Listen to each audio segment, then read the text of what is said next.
Did I ever tell you I have like weird stuff happen to me all the time? You always have something going on. Well, no, like I didn't realize it until yesterday. Well, I've said it before. Like I have weird stuff happen. Like Okay. I get put in all kinds of situations that you don't expect. So like a few years ago, I was going to see a client, and my GPS was taking me like a certain way, and I was like, I don't feel like going that way. So I randomly went a different way. Okay. And I'm driving, and I'm like, oh look, someone has a fire going. And then as I'm getting closer, I'm like, no, something is on fire. Right? So I'm driving and I pull up and I see the smoke is starting to build. Like the fire had literally just started. So like I pull my car over, I run out, we start ringing the doorbell and knocking and checking. And like I heard a dog barking and all that stuff. And, all the doors were locked. There was no way to like get in to get the dog out or anything. And then kind of people started gathering, and I'm looking across the street and everybody's up with their cell phones, all that stuff. But then all of a sudden we hear this lady screaming from the second floor. Okay. And she's up there like, my cat. And we're like, leave the damn cat, like get out. You know how hard that is to do? I know, but like the room was filling up with smoke. Like she couldn't see anything, right? So you were like, the cat. Yeah. So I'm standing down there and I'm like, listen, you got to get out. And she's like, the staircase is on fire. And I'm like, jump, right? Like, so this lady jumps from the second floor. I end up catching her. Is that like 20 feet? No, it wasn't that high. It's because it's like a 50s building. So, so maybe like 15. Yeah. Is there bushes or something? Oh, you catch her. No, I had to catch her. Right. So like I caught her and like, or I wouldn't say caught her. I broke her fall so she wouldn't get injured. Gotcha. Right. And then the fire department show up. So like my car was in the way. So like she was out. Everybody seemed safe. So like I just get in my car and drive away. Drove off. Right. How long ago was this? This was like 4 years ago, 5 years ago. It was right in Lansdale. Huh. And, never. And that was that. Yeah, that was that. Like I was just off to my meeting, and my day went on as usual. Well, yesterday, I was on my way home yesterday morning, and a car crash happens. Like literally there's a car stopping to let me, because he was making a left-hand turn. Yep. And as I'm next to him, a car comes in and rear ends him. Like I'm looking at this out my side window. Oh my God. And you're talking like a pretty big, like a Monte Carlo. Yeah. Right? And the accident was so hard that the front of the Monte Carlo looked like a smart car. Wow. Right? So like, of course, I pull over, I jump out, I run over to the, and it's this probably like early 20s kid in the car. And I'm looking at the dashboard came in, obviously hit him. The airbag is off. He's holding his chest. And I didn't have my phone or anything. So like I'm standing there. Why were you without your phone? Because I cared more about his safety than grabbing my phone. I was in my car. I thought you meant like you didn't have it with you at all. Gotcha. No, it was in the car, right? And I wasn't going to leave the kid alone just to go get my car, right? Right. And cars are just driving by, and I ended up waving someone down. I'm like, hey, can you please call 911? So the lady just stops next to me and was relaying information. Like I was giving him like, where he's hurting, all that stuff. They ended up sending an ambulance. His iPhone, it's the first time I've ever seen it in action. I'm talking to this kid and the iPhone is going, we've detected you're in a crash. Yeah. Right? Yeah. Yep. That happened to my daughter. Yeah. And I couldn't find the phone. Right. So I'm scrambling for his phone. And by the time I find it, it's already made the call. And it calls his mom. So like the kid is there like wincing in pain, and she's hearing it. And I'm having to like talk to the mom and calm her down and be like, listen, we got your son. I promise I'll stay with him till the ambulance gets here. It doesn't look like it's life-threatening. Yeah. Like he's hurt, but he's going to be okay. I'm like, I think he's going to go to this hospital. If there's any updates, we'll try to get a hold of you and let you know. Right. So the paramedics show up. I help them get him on a stretcher, all that stuff. And I'm trying to ask the paramedic, like, where are you taking him? And the paramedic was getting annoyed with me, which I kind of get, right? Like, but I was helping and I was trying to coordinate, right? So the moment she told me where they were going, I'm like, hey, call your mom real quick. So he dials his mom, and like the paramedics are talking to him, and the mom is kind of in the background. And all of a sudden I hear, I'm not going to say his name. And she's like, can you please put Gummy on the phone? So I grab the phone and I kind of give her the lowdown that like they're loading him into the ambulance, that he's having to go to a trauma center. They're going to take him to this hospital. And she's like, I don't know where it is. And I'm like, it's on this road at this location. Ethan, what's up, buddy? Welcome. Good. That's Ethan. He's the guy. He's the one who handles all of our video. This later. All the editing. So I stayed with him till he was in the ambulance, and then once again, you kind of just get in your car and leave, right? And it was really bugging me last night because I was like, I want to know if the kid's okay, right? So I called a couple of people and I asked, like, would it be weird if I like went to the hospital and like checked up on him? Mm-hmm. And someone gave me the response. They're like, that's what normal people would do, right? And I was like, is it? Like, is it normal? Yes, but we've established you're not normal. Right. But it's, I don't know, because like I did search and rescue when I was younger and stuff. Right. So like I'm used to helping someone and then never at the hear time from them again. And never knowing what happens to them after that, right? So it's like, to me, it's normal that you're there for that moment in time. And then you just trust that whoever takes them next is taking care of them, right?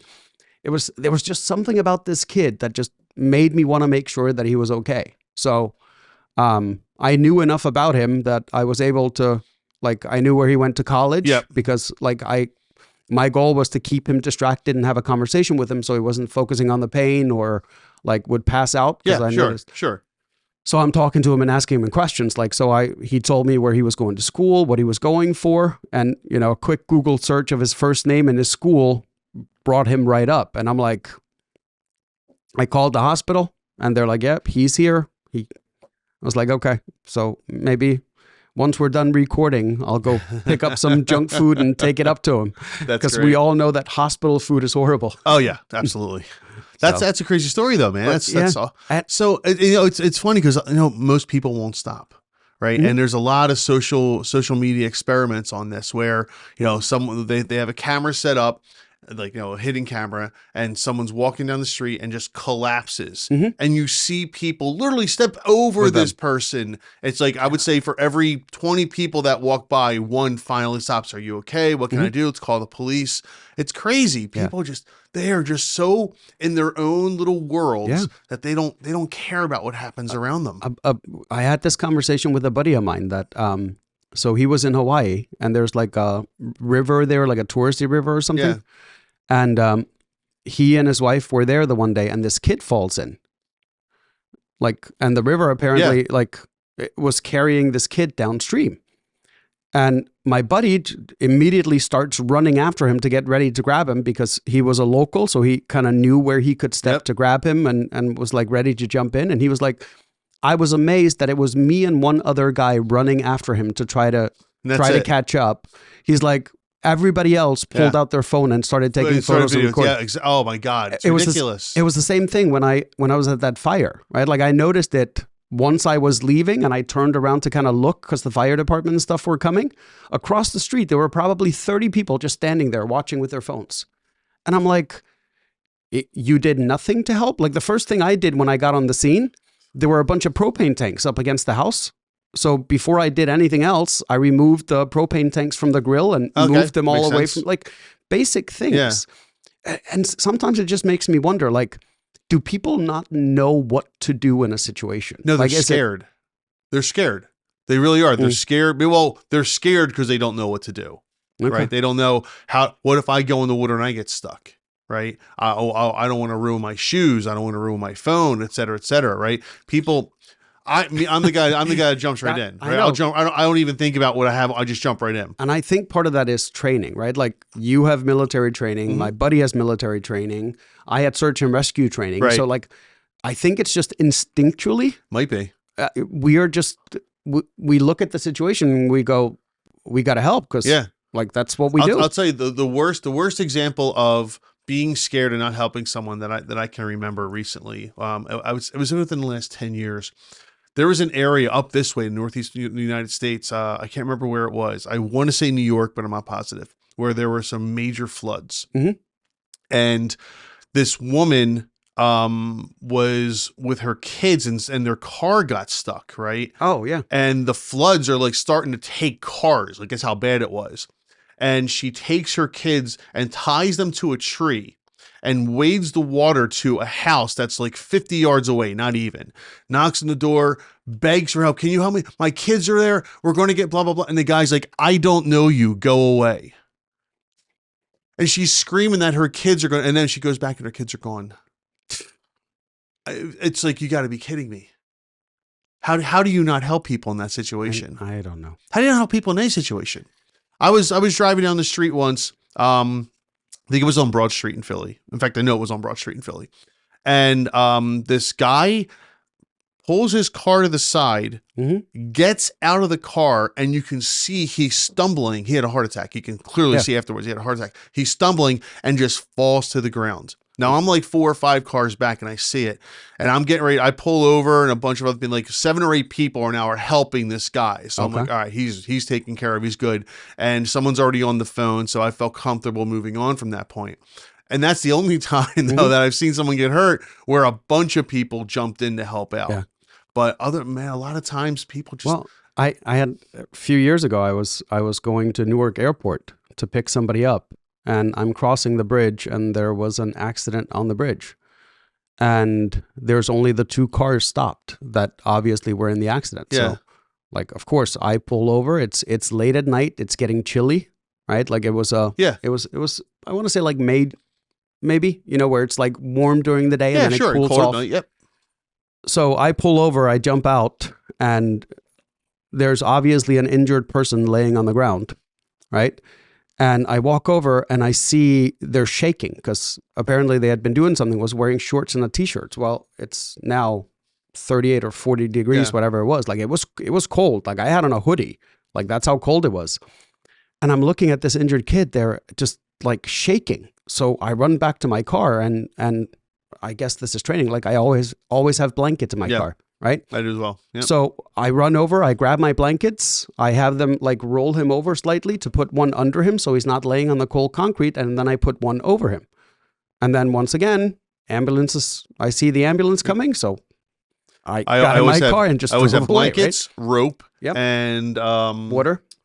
Yeah, well, not intentionally, but I always have a couple of water bottles in there. Yep. But ropes, blanket, and first aid kit. No. How do you not have a first aid kit? I probably should. You're right. That's a good point. I probably should do I have a first aid kit, rope, blankets, extra clothing. Oh, ponchos. I always have extra ponchos in there too. Oh, yeah.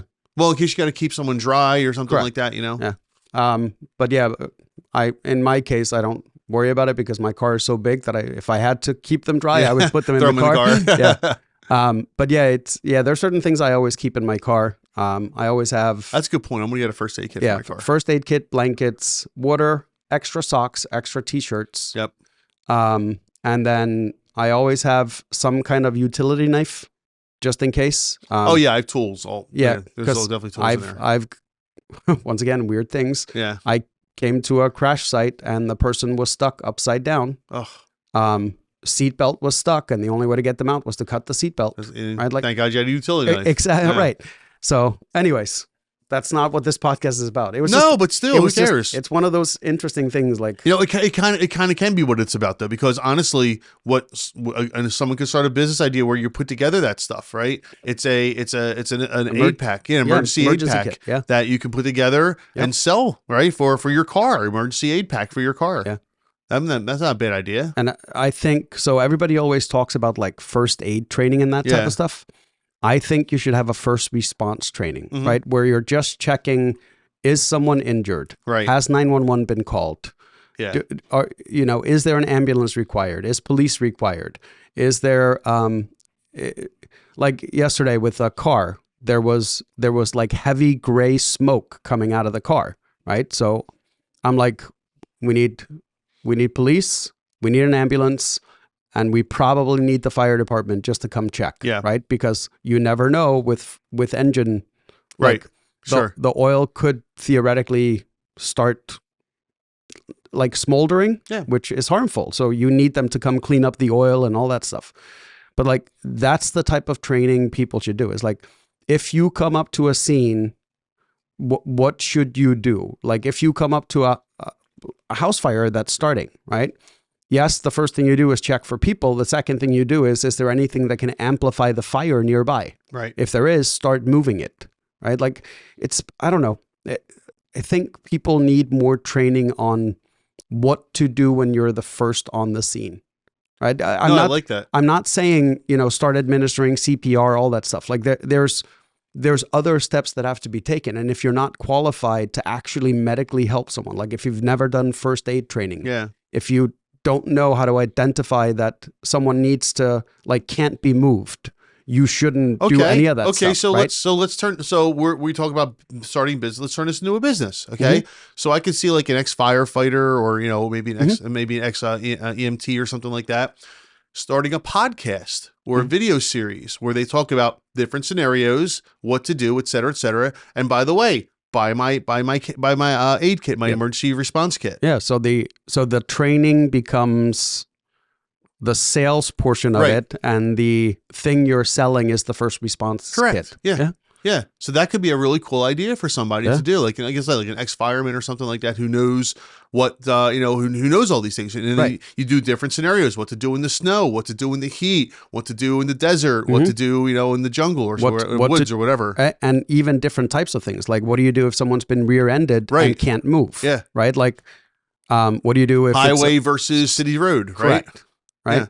No, that'd be a great series. But it's basic things, right? Because like when I pulled over on that bridge, that was on, I want to say 76 or 90, like it was on a major interstate. Yeah. So when I pulled over, when I saw the scene, I pulled my car over behind the accident on an angle. Okay.